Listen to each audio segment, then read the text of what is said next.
ನಾನು ತುಂಬ ದಿವಸ ಆಯ್ತು ಸಿನಿಮಾ ಚಿತ್ರರಂಗ ದೂರ ಇದ್ದು ಈ ಸಿನಿಮಾ ನಾನೇ ರಿಲೀಸ್ ಮಾಡ್ತಾ ಇದ್ದೀನಿ.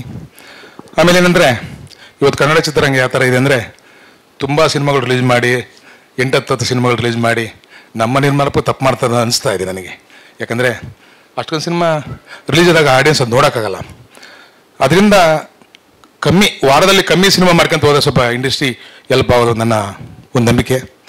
ಆಮೇಲೆ ನಮ್ಮ ಹೀರೋ ಸಾಹೇಬರು ನನಗೆ ಮೊನ್ನೆ ಫಾರಿನಲ್ಲಿ ಪರಿಚಯ ಆದರು. ಎಲ್ಲರೂ ಇಂಡಿಯಾದಲ್ಲಿ ಪರಿಚಯ ಆದರೆ ನಾನು ಫಾರಿನಲ್ಲಿ ಪರಿಚಯ ಆದರು. ನಮ್ಮೂರಲ್ಲಿ ಬ್ಯಾಂಕಾಕಲ್ಲಿ ಗೊತ್ತಲ್ಲ ಎಲ್ಲರಿಗೂ. ಅದರಿಂದ ಒಂದು ಯಾಕಂದರೆ ನಾನು ಸಾಂಗ್ ಅವ್ರದ್ದು ಮಾಡಿದೆ, ನಮ್ಮ DOP ಅವರು ಒಂದು ಕಾರಣದ ಬಂದಿರಲಿಲ್ಲ, ನಾನೇ DOP ಮಾಡಿದೆ ಆ ಸಾಂಗ್ಗಳಿಗೆ. ತುಂಬ ಚೆನ್ನಾಗಿ ಬಂತು. ಬಿಡಲ್ಲ, ಅದು ಬಿಡಲ್ಲ. ಕ್ಯಾಮ್ರಾ ಕೆಲಸ ಖುಷಿ ಕೊಡೋದು ಬೇರೆ. ತುಂಬ ನಿರ್ಮಾಪಕ ಹಾಕಿನೂ ಕ್ಯಾಮ್ರಾದಿಂದ ತುಂಬ ಖುಷಿ ಪಟ್ಟಿದೆ ನಾನು. ಆಮೇಲೆ ಒಂದೊಳ್ಳೆ ಚಿತ್ರ ಆಗುತ್ತೆ.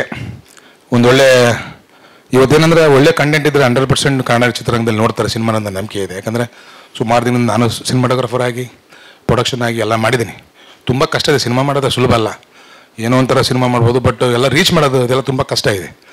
ಸೊ ಒಳ್ಳೇದಾಗಲಿ, all the best director and producer ಎಲ್ಲ ನಮ್ಮ ಕ್ಯಾಮ್ರಾಮನ್ ಎಲ್ಲರಿಗೂ ಒಂದು ಒಳ್ಳೇದಾಗಲಿ ಅಂತ ಹೇಳ್ಕೊಂಡು 5ನೇ ತಾರೀಕು ಪ್ಲ್ಯಾನ್ ಮಾಡಿದ್ದೀವಿ. ಅಂದರೆ ಲಿಮಿಟ್ ಥಿಯೇಟರ್ಸ್ ತುಂಬ ಏರಿಯಾಗೆ ಒಂಥರನೇ ಮಾಡ್ಕೊಂಡು ಎಲ್ಲ ಡಿಸ್ಟಿಕ್ ಒಂಥರ ಮಾಡ್ಕೊಂಡು ನೋಡಿ ಸಿನಿಮಾ ಚೆನ್ನಾಗಿತ್ತು ಅಂದರೆ ನೆಕ್ಸ್ಟ್ ವೀಕಲ್ಲಿ ಇನ್ನೂ ಐ ಮಾಡ್ಬೋದು.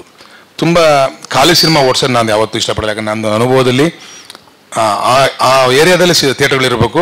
ಅದು ಮಲ್ಟಿಪ್ಲೆಕ್ಸ್ ಆಗ್ಬೋದು, ಸಿಂಗಲ್ ಸ್ಕ್ರೀನ್ ಆಗ್ಬೋದು. ಈ ಥರ ಪ್ಲ್ಯಾನ್ ಡಿಸ್ಟಿಕ್ಕಲ್ಲಿ ಈ ಥರ ಎಲ್ಲ ಪ್ಲ್ಯಾನ್ ಮಾಡಿದ್ದೀವಿ. ನಿರ್ಮಾಪಕರು ಅಥವಾ ನಿರ್ದೇಶಕರು ಆಗಲಿ ಅವ್ರಿಗೊಂದು ಒಳ್ಳೇದಾಗಬೇಕಂತ ಆಸೆ ಪಟ್ರು. ಯಾಕಂದರೆ ನಾವೆಲ್ಲ ಥರ ಕಷ್ಟ ಅನುಭವಿಸಿದ್ದೀವಿ. ಸಿನಿಮಾ ಮಾಡಿ ಚೆನ್ನಾಗೂ ಆಗಿದೆ, ನಮ್ಮ ತಪ್ಪಿಂದ ತಪ್ಪು ಆಗಿದೆ. ಅಂದರೆ ನಮ್ಮ ತಪ್ಪಿಂದ ತಪ್ಪಾಗಿರೋ ಸಿನಿಮಾ ತಪ್ಪಲ್ಲ, ನಾವು ಮಾಡೋ ತಪ್ಪಿಂದ ತಪ್ಪಾಗಿದೆ. ಆ ತಪ್ಪು ಆಗಬಾರ್ದು ಯಾರಿಂದನೂ. ಪ್ರಸಿದ್ಧ ಅವರಾಗಲಿ, ನಮ್ಮ ಕಿರಣ್ ರಾಜು ಸಿನಿಮಾ ಮಾಡಿದ್ದಾರೆ, ನಮ್ಮ DOP ಒಳ್ಳೆ ಸಿನಿಮಾ ಮಾಡಿದ್ದಾರೆ, ಕ್ವಾಲಿಟಿ ಸಿನಿಮಾ. ಇಲ್ಲೊಂದು ಏನಂದರೆ ನಮ್ಮ ಜನ ಕ್ವಾಲಿಟಿ ಸಿನಿಮಾ ಇದ್ದಾಗ ಸ್ವಲ್ಪ ನೋಡ್ತಾರೆ, ಗೊತ್ತಾಗುತ್ತೆ. ಇವತ್ತು ಒಂದು ಪೋಸ್ಟರಲ್ಲಿ ಒಂದು ಟ್ರೈಲರಲ್ಲಿ ಜನ ಜಡ್ಜ್ ಮಾಡೋಷ್ಟು ಅಡ್ವಾನ್ಸ್ ಆದರೆ ನಾವಾಗೆಲ್ಲ ನಾವು ಹೆಂಗೆ ಹೇಳ್ತಿದ್ವಿ, ನಾವು ಹೇಳಿದಷ್ಟೇ ನಡೀತದಲ್ಲ, ಸುಳ್ಳು. ನಮ್ದು ಔಟ್ಪುಟ್ ಚೆನ್ನಾಗಿತ್ತು ಅಂದರೆ 100% ನೋಡ್ತಾರೆ. ಒಳ್ಳೆ ಥಿಯೇಟರ್ ಸೆಟಪ್ ಮಾಡ್ತೀವಿ, ಸಿನಿಮಾ ಚೆನ್ನಾಗುತ್ತೆ ಅಂತ ನಂಬಿಕೆ ಇದೆ. ಒಳ್ಳೆಯದಾಗುತ್ತೆ. Thank you.